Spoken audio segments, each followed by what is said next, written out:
Hola, hermanos y hermanas, sean bienvenidos a este programa de la Palabra de Dios. En el día de hoy vamos a iniciar una serie que hemos titulado Engaños satánicos contra los creyentes. Vamos a ir desenmascarando una a una las estratagemas que tiene Satanás en contra de los creyentes. Pero antes de iniciar este programa, vamos a tener un momento de meditación. Oremos. Padre nuestro, que moras en las alturas de los cielos, gracias te damos, Señor, porque nos permites estar aquí frente a los amigos televidentes para trazar tu santa palabra. Ayúdanos, Señor, a entender todo lo que en el día de hoy expliquemos. Acompáñanos con tu Santo Espíritu para que podamos discernir tu santa palabra. En el nombre de Cristo Jesús lo pedimos y lo agradecemos. Amén. Muy bien, hermanos, como les decía, hoy vamos a iniciar esta serie desenmascarando a Satanás uno por uno cada una de sus mentiras que tiene engañado al pueblo de Dios. Una primera mentira es que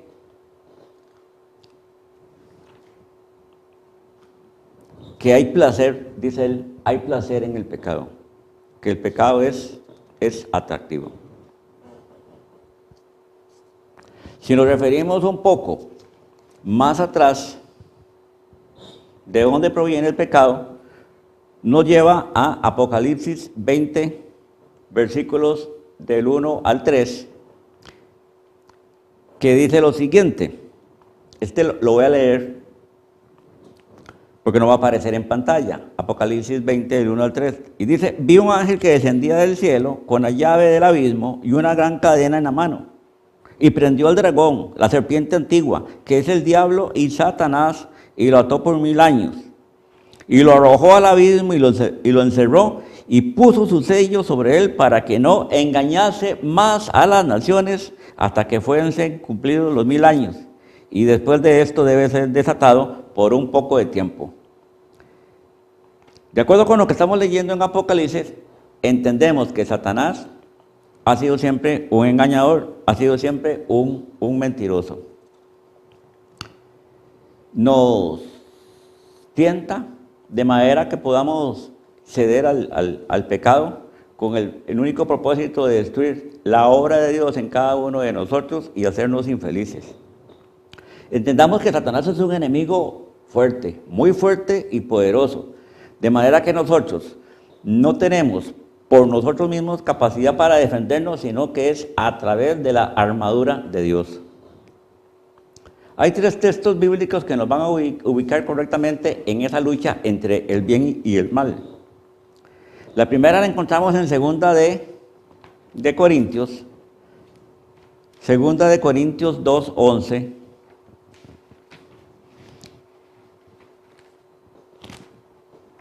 Segunda de Corintios 2:11, que nos dice lo siguiente: para que Satanás no gane ventaja alguna sobre nosotros, pues no ignoramos sus maquinaciones. Aquí la Biblia nos dice que Satanás maquina en contra nuestra. No está ocioso, siempre está ocupado tratando de engañar a los creyentes. Muy bien, ya sabemos un principio. El otro principio lo encontramos en segunda de Timoteo 2:26. Segunda de Timoteo 2:26. Y dice: y escapen del lazo del diablo en que están cautivos a voluntad de él. O sea, con esas maquinaciones, con esas mentiras, Satanás tiene atado al creyente, lo tiene, por así decirlo, enlazado. De manera que nosotros debemos de estar prestos a escapar de ese lazo. ¿Y cómo lo hacemos? Lo hacemos con un versículo que está en Efesios 6:11. Efesios 6:11 nos dice lo siguiente: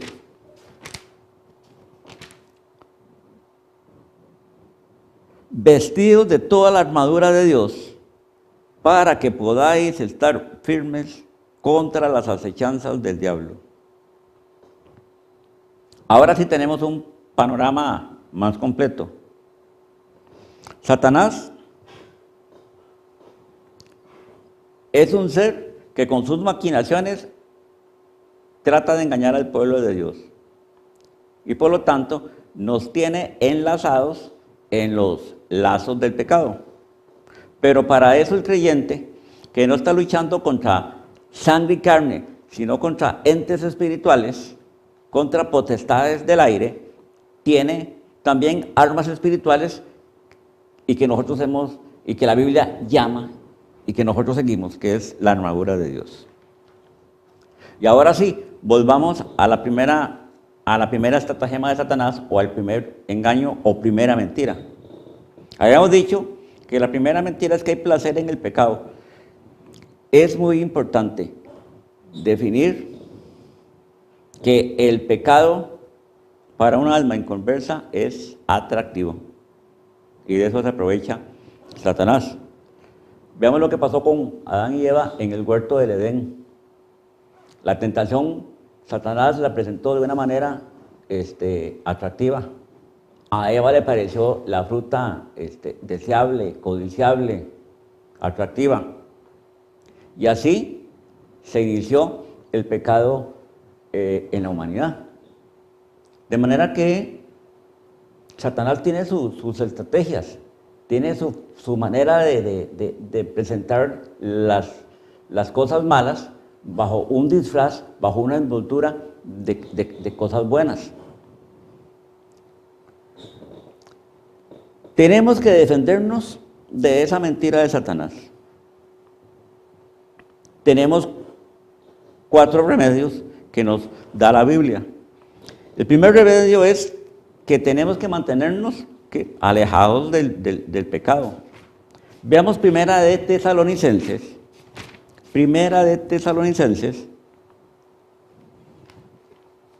capítulo 5 y versículo 22.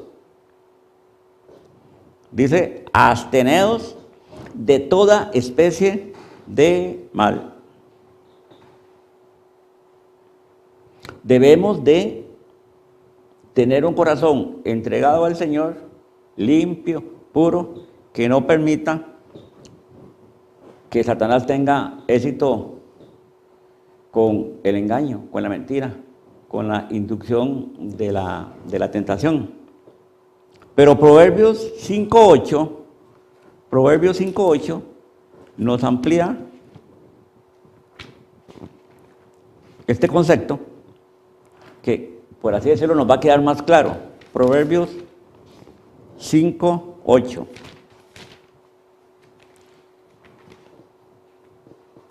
Aleja de ella tu camino, y no te acerques a la puerta de su casa. Así como el sabio Salomón está recomendando al caminante que no se acerque a la casa de la mujer extraña, de la mujer prostituta, igualmente esa enseñanza debemos de tomarla nosotros también para alejarnos del mal, para huir, no acercarnos, huir del mal. Si huimos del mal, estaremos más lejos de ser tentados por Satanás. El segundo remedio es un recordatorio que nos hace la Biblia, que es que el pecado finalmente se convierte en amargura. Leamos a Job 20. A Job 20,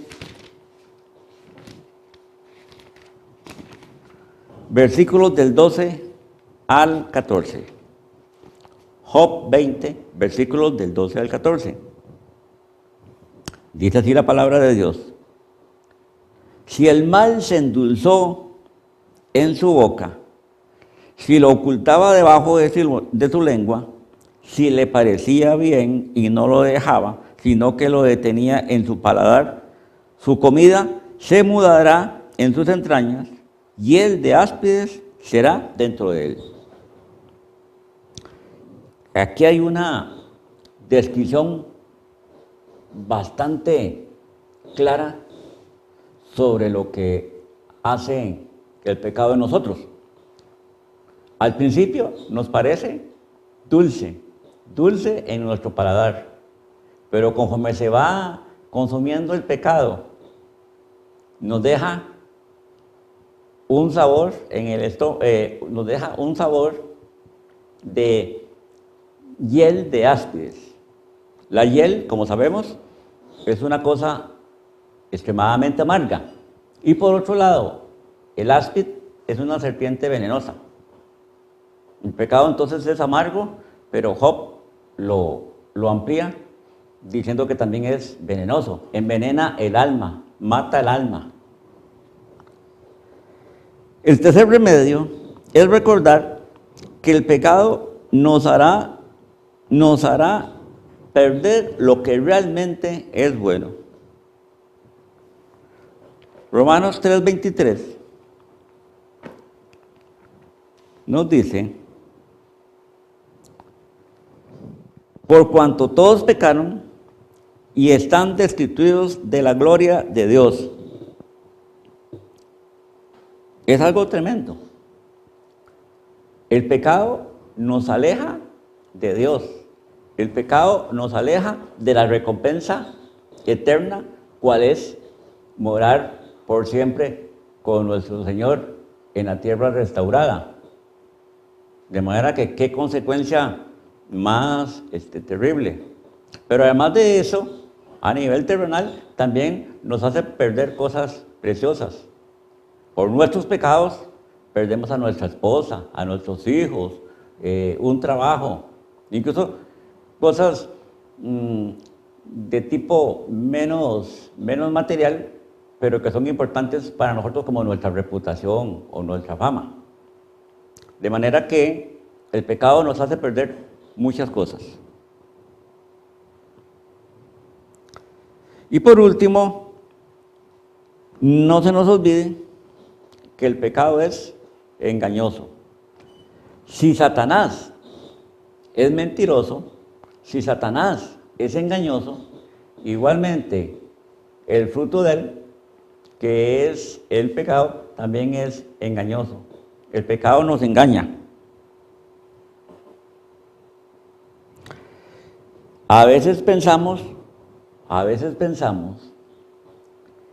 que las cosas malas tienen no son del todo malas, sino que son buenas, pero eso es simple y llanamente un engaño de Satanás de hacernos creer que cosas malas son buenas, por lo que decíamos, por ese revestimiento que le da de falsa bondad a las cosas que son malas. Hebreos 3:13. Hebreos 3:13.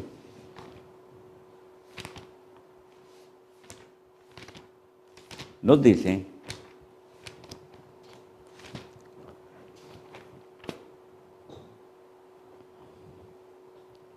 antes,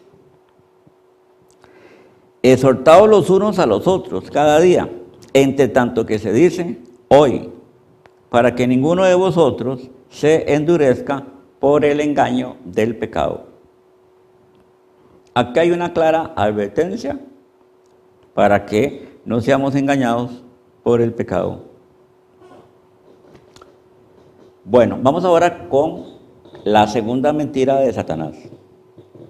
Satanás dice: el pecado es algo natural, es algo que es normal y aceptable.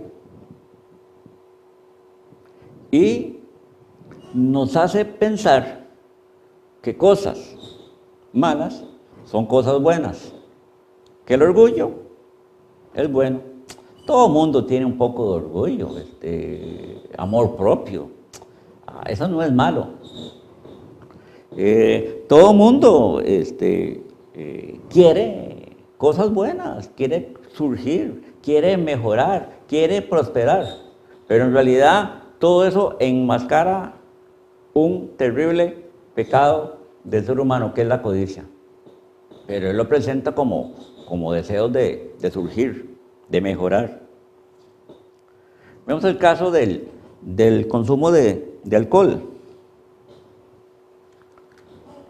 La palabra de Dios dice que ningún borracho heredará el reino de los cielos. Sin embargo, él lo presenta de una manera, con palabras muy sofisticadas, para enmascarar ese terrible pecado. Entonces nos dice que el pecado ayuda a mejorar las relaciones sociales, que el pecado simplemente favorece esa interacción social, que un poquito de entretenimiento no es malo. Y mientras el creyente va creyendo esas mentiras, poco a poco se va metiendo en ese fondo, en ese abismo insondable que es el alcoholismo.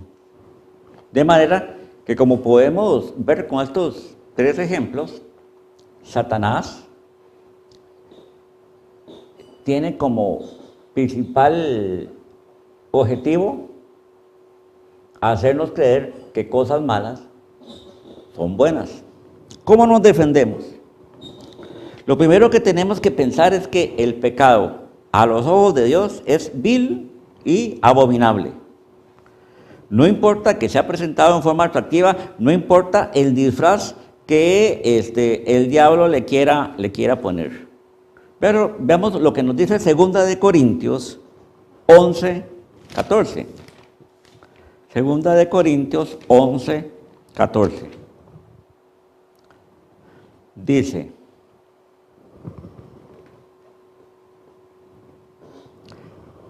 Segunda de Corintios,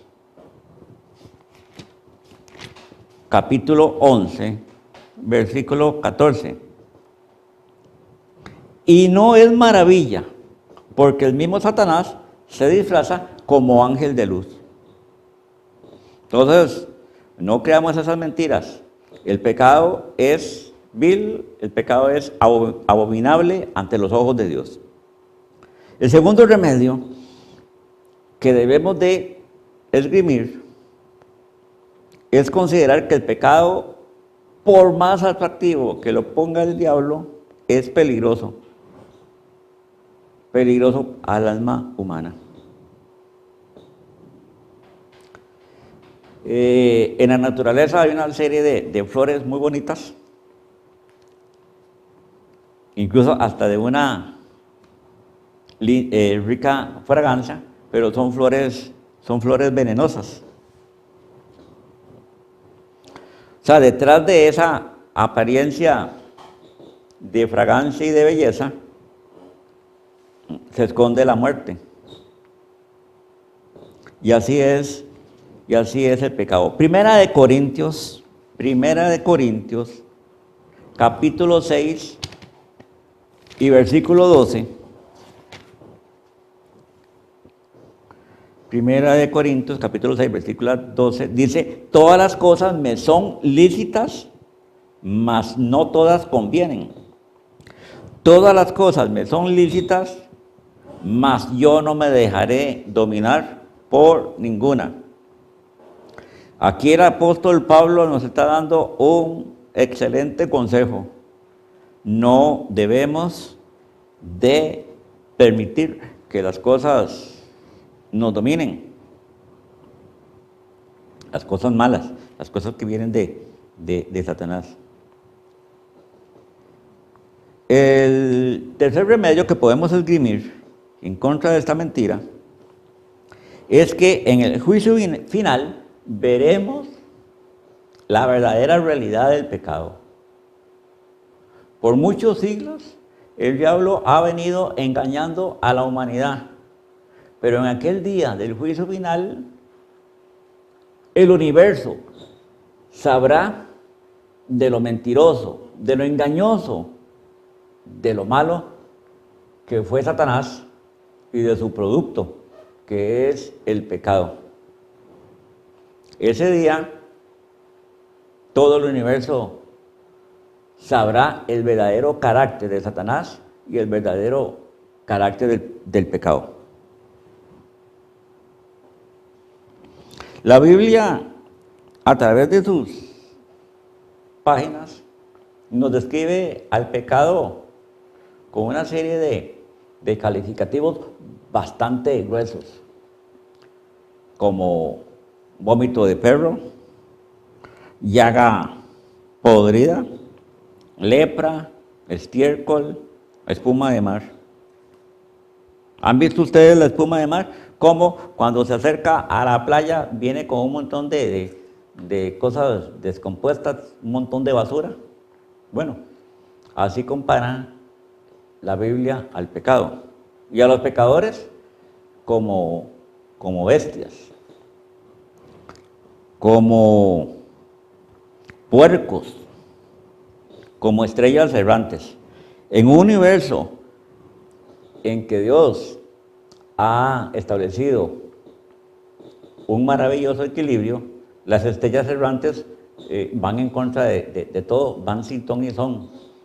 Yo me pongo a pensar de que son algo parecido a los famosos abejones de mayo, que cuando están viendo la luz empiezan a revolotear pegando contra las paredes sin ton ni son. Bueno, así somos los pecadores, pegamos contra todo porque estamos cegados por la maldad del pecado. El cuarto remedio es algo que nos debe de poner a pensar, porque nuestros pecados han contribuido, o son causa de la muerte de Jesucristo. Jesús no solamente murió por los pecados de los que lo traspasaron o lo insultaron en la cruz, no, también por nuestros pecados. De manera que debemos de ponernos a pensar de que cada vez que cometemos un pecado, es una vez más que estamos crucificando a nuestro Señor Jesucristo.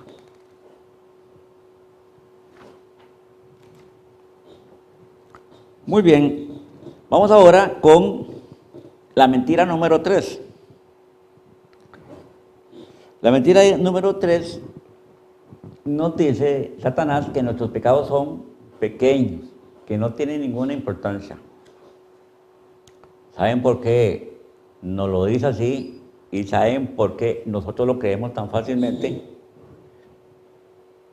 Porque Satanás nos insta a que nos comparemos con otros.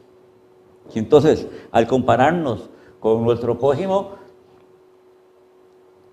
nuestra conciencia, que ya está envilecida, nos presenta a nuestros pecados como pequeños y vemos los pecados de los demás como pecados grandes. Es un engaño bastante sutil del demonio. En realidad, debemos de entender que no hay pecados ni grandes ni chicos. Todos son transgresión de la ley. Y como tal, su pago es muerte. Entonces entendamos, como primer remedio, lo que he dicho, que aún el pecado más pequeño es transgresión de la ley. El segundo remedio es que el pecado pequeño lleva a un pecado más grande. Entendamos esto dentro de un concepto más que todo de consecuencia terrenal, porque la consecuencia espiritual será siempre la condenación eterna. Un pecado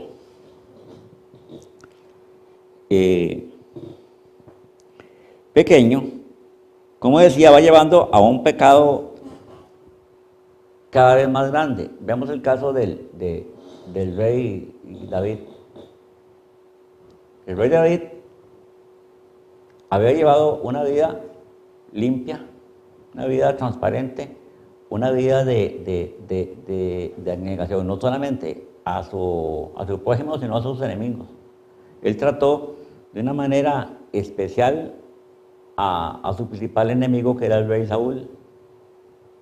Sin embargo, cometió un pecado pequeño. Mientras todos sus compañeros, todo el ejército de Israel estaba combatiendo a los idólatras, él prefirió quedarse en su casa, por así decirlo, pereciendo. Dios no quiere que nosotros seamos personas negligentes, quiere que seamos activas en el trabajo para Él. Y ahí David hizo todo lo contrario de lo que nuestro Señor espera de cada uno de nosotros. Pero eso llevó a algo más grave. Resulta que en esa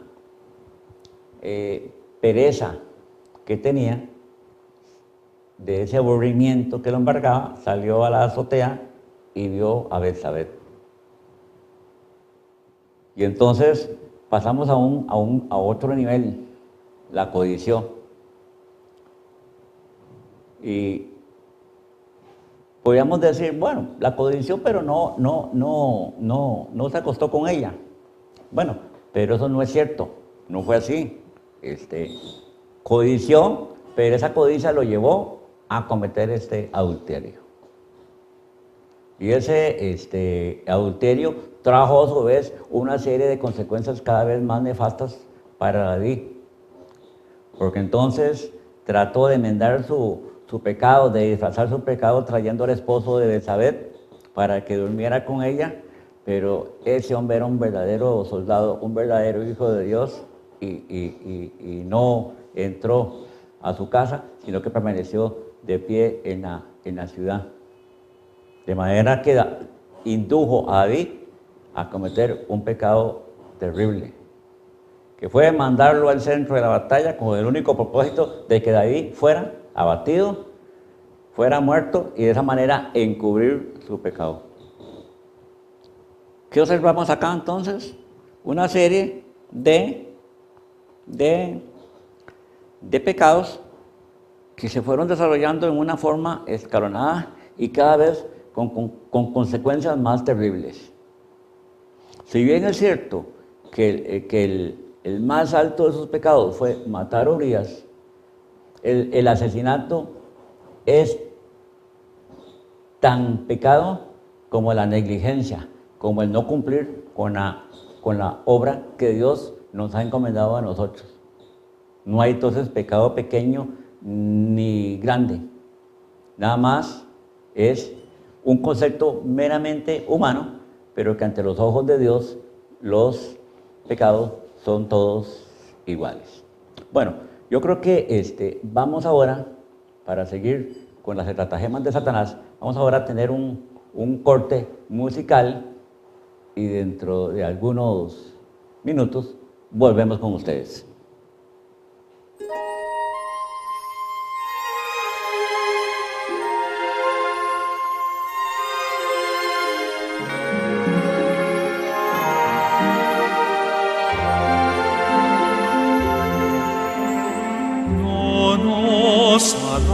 Dios sentir de temor, sino de poder, cordura y amor. Y no me avergüenzo de dar testimonio de él, pues quiero por siempre ser fiel al Señor. Seamos fieles, levantando en alto su ley. Al Señor seamos fieles, cada día sin falta al Rey.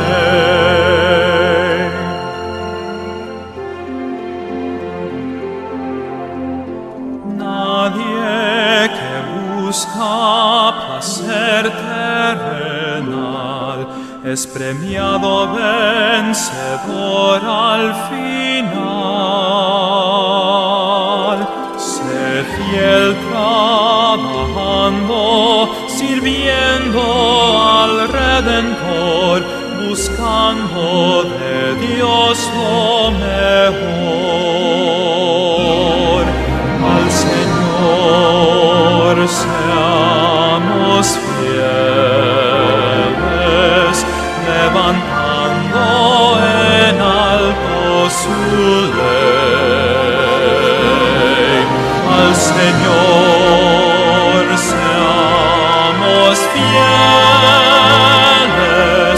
cada día sin falta al Rey.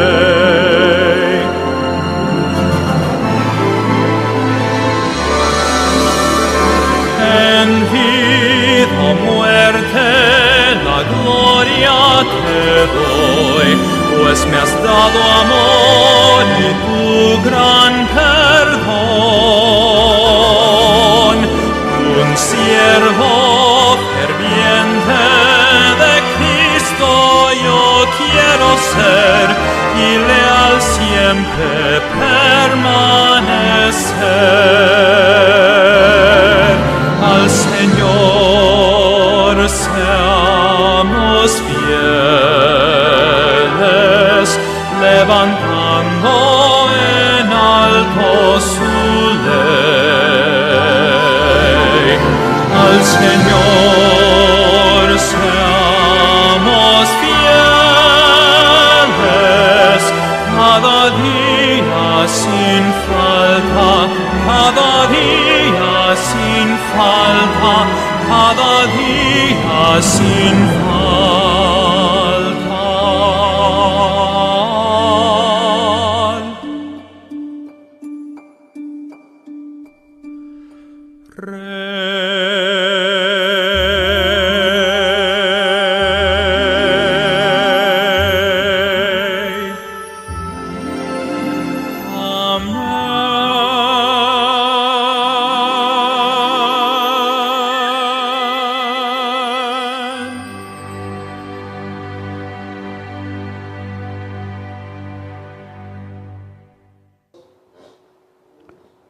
Bueno, amigos y amigas, continuamos con el programa y entramos ahora a analizar la cuarta mentira satánica.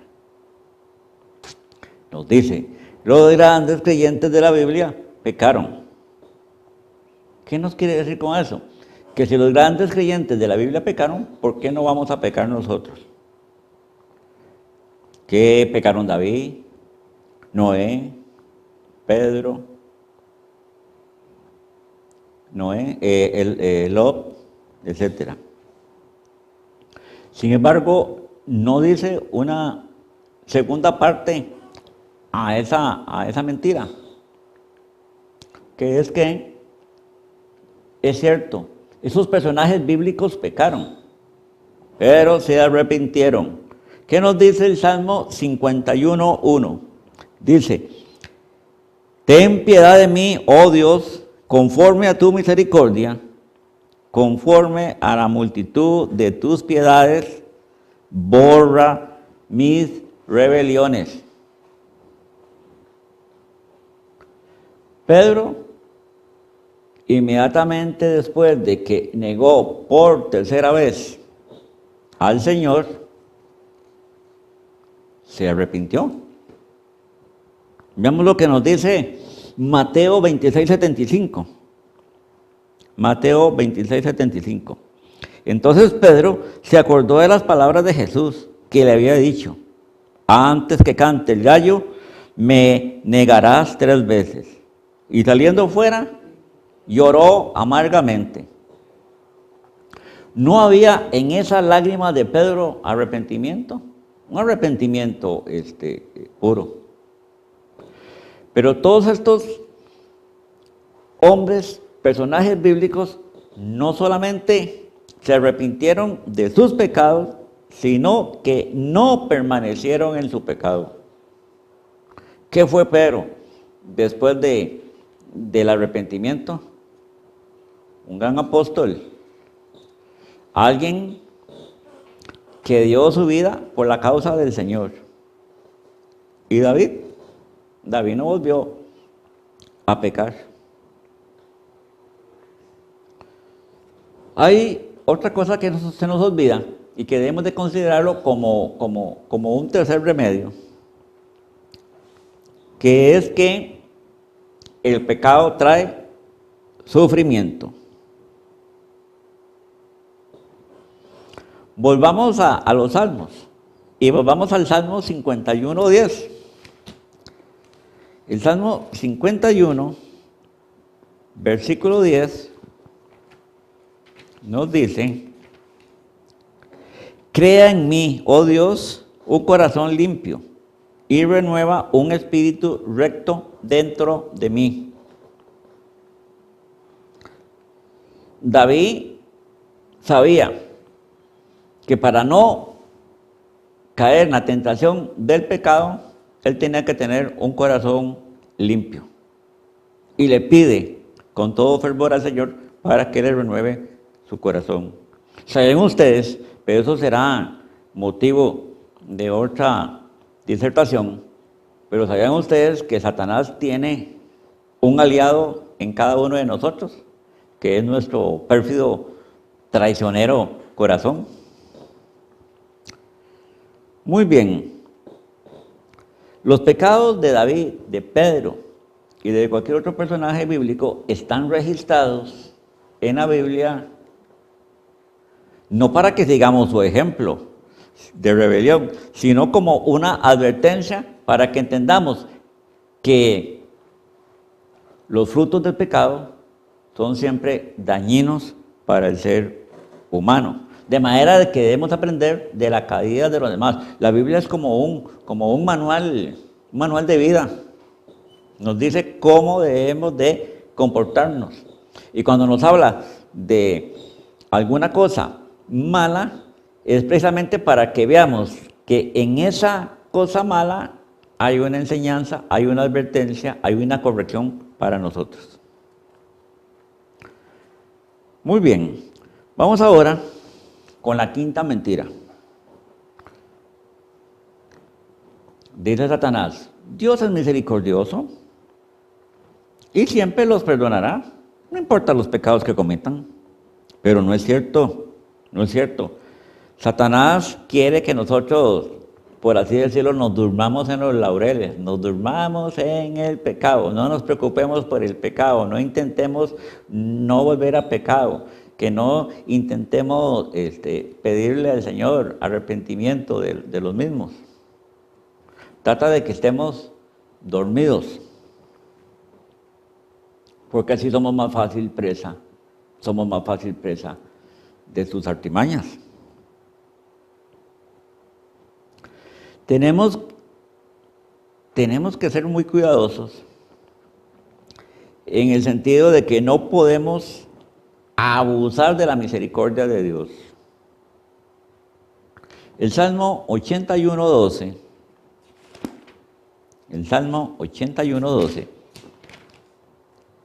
nos dice: los dejé por tanto a la dureza de su corazón, caminaron en sus propios consejos. Aquí nos está diciendo que llega un momento en que Dios nos deja abandonados a nuestros propios caminos. Ya no se interesa en corregirnos. Oseas 4:17. Oseas 4:17. Nos dice: Efraín es dado a ídolos, déjalo. Deje que el pueblo de Israel haga lo que quieran. Ya el Señor no se preocupa en corregirlos. Y ustedes saben cuál fue el destino de Israel. La la invasión de Asiria y luego la dispersión de esas tribus que algunos llaman las tribus perdidas. Muy bien. Segundo remedio que debemos de considerar es que si bien es cierto que Dios es misericordioso, también es justo. Por lo tanto, no va a anteponer su misericordia ante su justicia.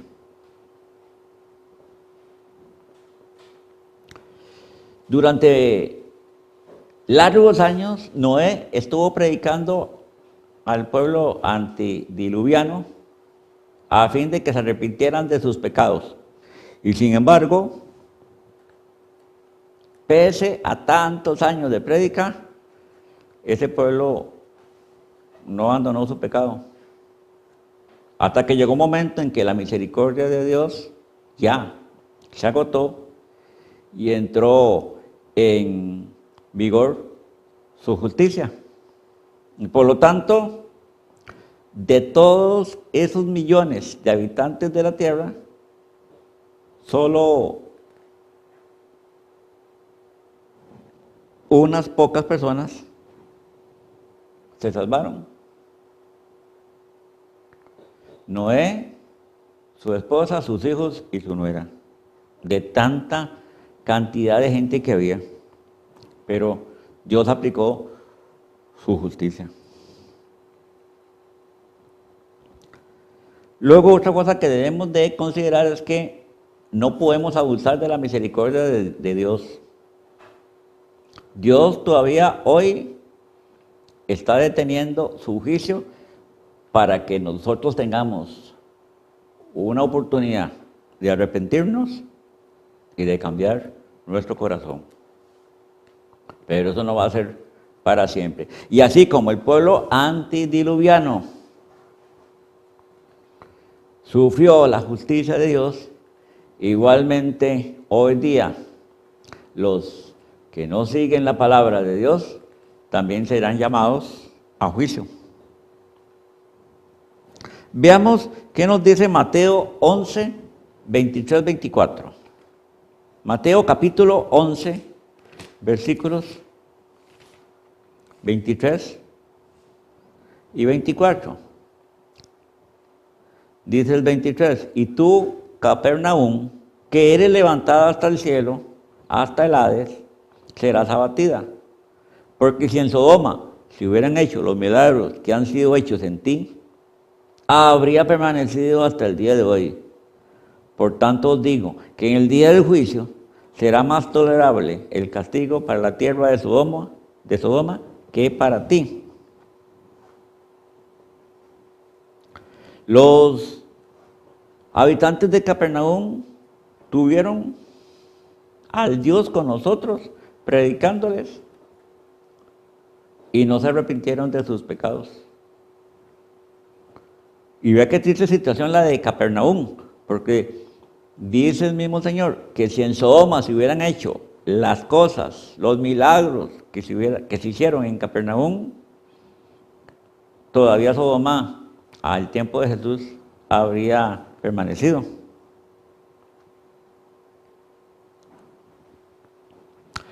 Otra cosa que el diablo mete en nuestra mente es que todos reciben bendiciones de Dios, que por lo tanto su misericordia es para todos.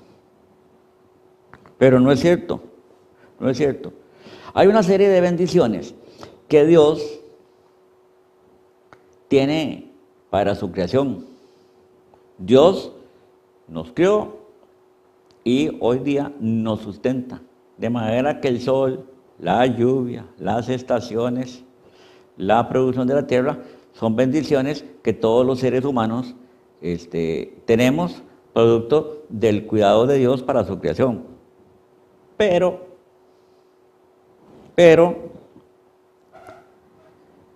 las bendiciones espirituales son solamente para los que le aman y obedecen. Porque no nos olvidemos que en la nueva tierra solamente los de puro corazón heredarán el reino de Dios. Ninguna cosa impura entrará, ninguna cosa que tuviese arraigado en la tierra su corazón. Veamos el Salmo 33, 18. Salmo 33, 18.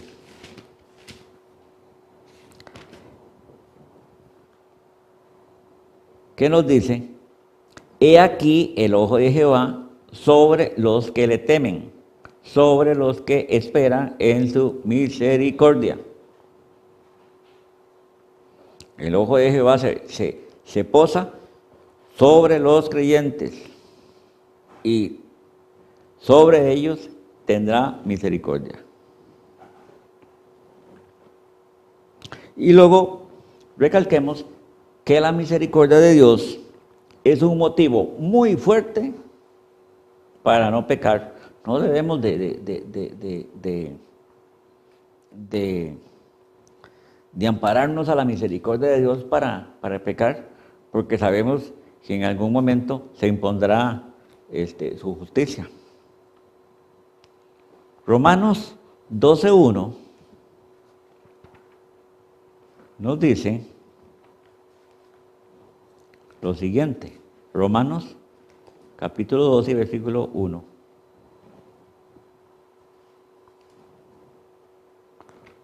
Romanos 12:1. Así que, hermanos, os ruego por las misericordias de Dios que presentéis vuestros cuerpos en sacrificio vivo, santo, agradable a Dios, que es vuestro culto racional. Por la misericordia que recibimos de Dios, entonces debemos de presentar que nuestros cuerpos en sacrificio vivo, santo, que sea agradable a Dios.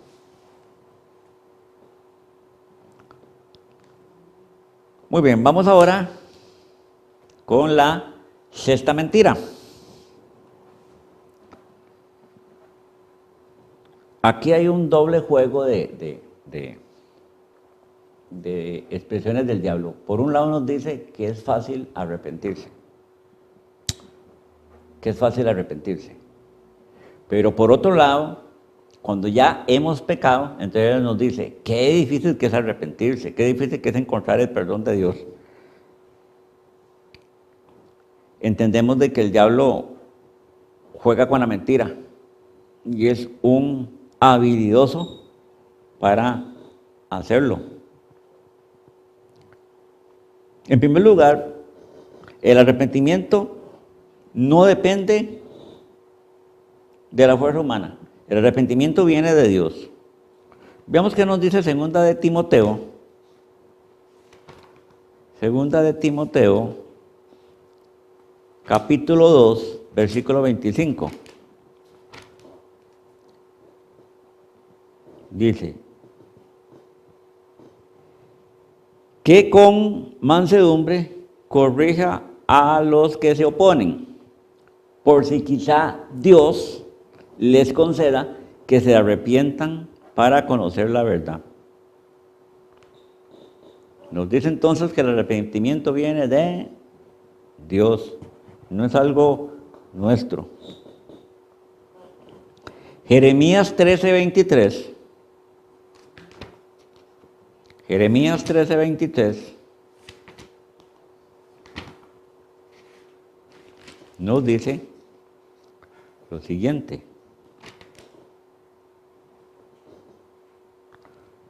¿Mudará el etíope su piel y el leopardo sus manchas? Así también podréis vosotros hacer bien, estando habituados a hacer mal. No podemos hacer nosotros cosas buenas si estamos habituados a hacer el mal. Nosotros no podemos tener esa capacidad de arrepentirnos, de cambiar lo que hay de nosotros. Debemos de pedirle a Dios que nos conceda el arrepentimiento.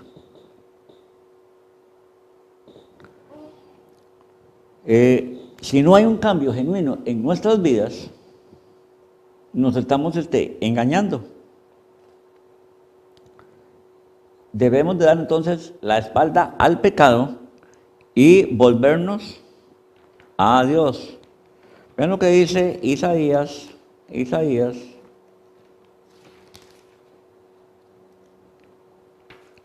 Vean lo que dice Isaías, capítulo 55 y versículo 7.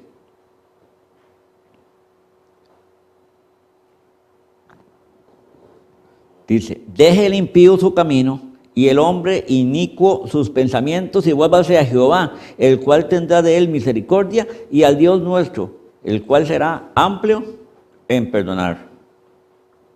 Si queremos obtener el perdón de Dios, tenemos que cambiar de actitud, tenemos que volvernos a Dios, dejar el pecado, darle la espalda al pecado. No tenemos nada que agrade a Dios, nada hay en nosotros que sea agradable a Dios. Lo único que tenemos para ser agradables a nuestro Señor es obedecer su palabra. Un segundo remedio es que tenemos que hacer un cambio completo de vida.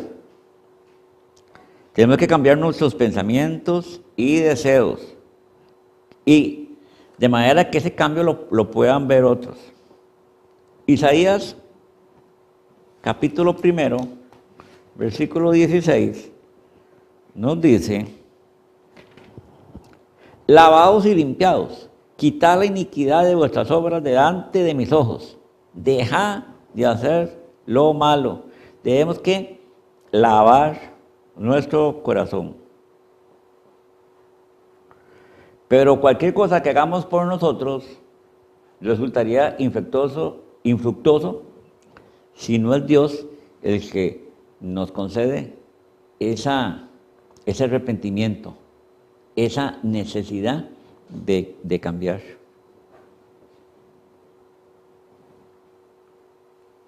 El arrepentimiento debe de ser algo que esté a lo largo de nuestra vida. ¿Por qué? Porque siempre estamos predispuestos, vamos a decirlo así, a caer. De manera que tenemos que pedirle al Señor que nos dé un arrepentimiento continuo en nuestra vida, con el fin de que podamos renovarnos en Él y no seguir pecando. Romanos 7, 24 y 25 nos dice,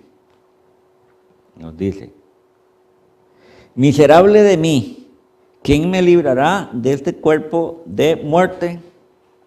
Gracias doy a Dios por Jesucristo Señor nuestro.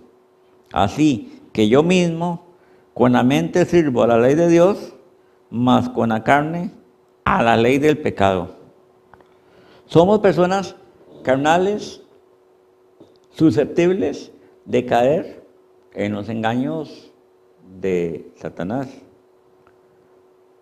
Por lo tanto, el apóstol Pablo nos dice muy claramente que quiere hacer el bien y no el mal que hace en ese momento.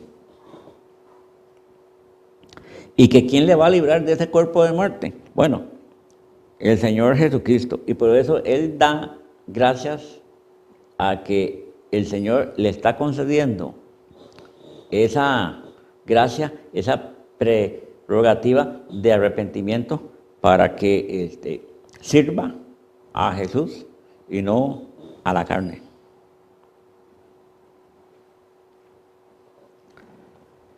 Primera de Juan 2:15.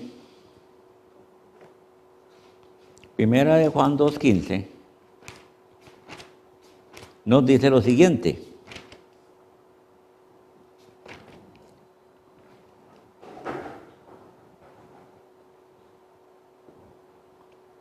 No améis al mundo, ni las cosas que están en el mundo. Si alguno ama al mundo, el amor del Padre no está en él. Y continúa en el 16 y en el 17. Porque todo lo que hay en el mundo, los deseos de la carne, los deseos de los ojos y la vanagloria de la vida, no proviene del Padre, sino del mundo. Y el mundo pasa, y sus deseos, pero el que hace la voluntad de Dios permanece para siempre. Bien agarraditos, mis hermanos, del Señor, para que podamos siempre hacer su voluntad. Cuando el hombre se ha acostumbrado al pecado y quiere cambiar, o sea, no ha recibido ese don del arrepentimiento, entonces le es más difícil cambiar. Y entonces Satanás emplea su otra mentira, que es la contraparte de lo que dijo al principio.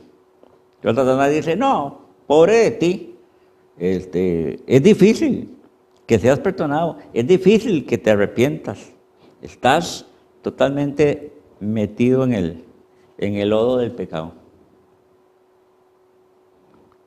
Pero no, de acuerdo con lo que hemos leído de la Santa Palabra de Dios, nosotros podemos buscar, si lo hacemos con toda sinceridad, podemos buscar la misericordia de Dios para que perdone nuestros pecados, nos dé ese don del arrepentimiento y algo muy importante y que veríamos próximamente en capítulos posteriores, que es para que nos renueve el corazón, para que nos dé un corazón limpio, un corazón de carne y no el corazón de piedra que tenemos y que lo menciona San Pablo en Romanos 7. De manera que es mi deseo en el día de hoy que el Señor nos acompañe en su misericordia, que nos dé el don del arrepentimiento para que con un corazón puro y santo podamos ser obedientes a su palabra, a sus mandamientos. Que Dios nos cuide y nos proteja. Amén.